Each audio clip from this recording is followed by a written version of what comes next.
This is a final inspection for 1972 GMC. This was a full restoration that we did over the last couple of years. Truck on the front has halo LED lights. Front grille bumper has been blacked out with semi-gloss epoxy. LEDs all the way around the whole truck.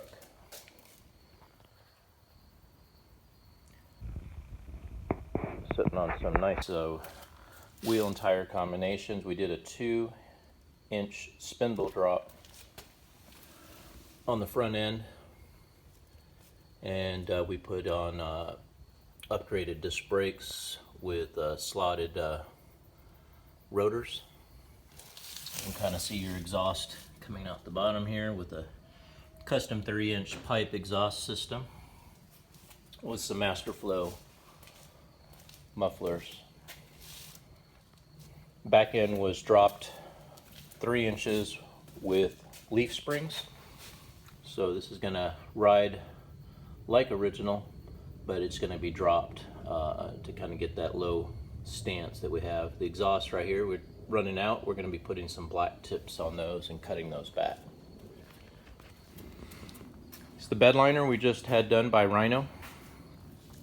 We had to prep this bed, strip it all the way down, and remove the old bed liner it had on it,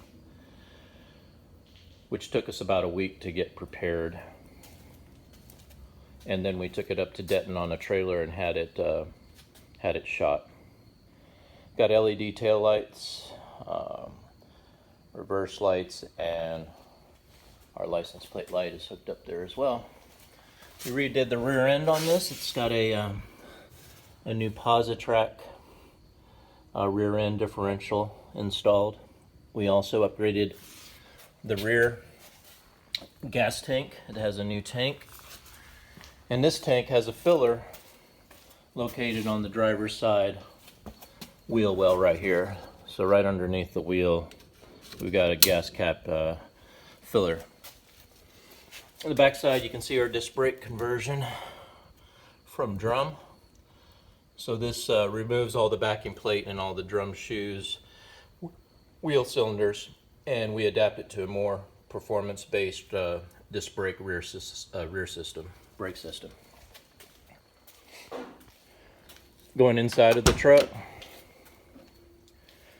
we have installed a lot of upgrades in the interior. Put carpeting on the lower doors, new glass, tinted glass.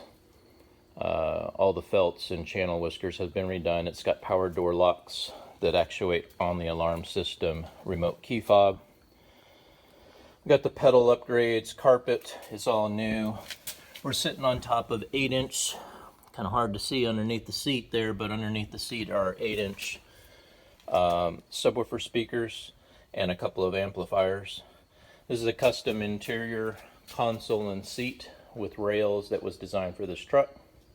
It's got new weather strips all around. Dash has been repainted and it's got a digital dash cluster. Also has the new steering column and steering wheel installed on this truck.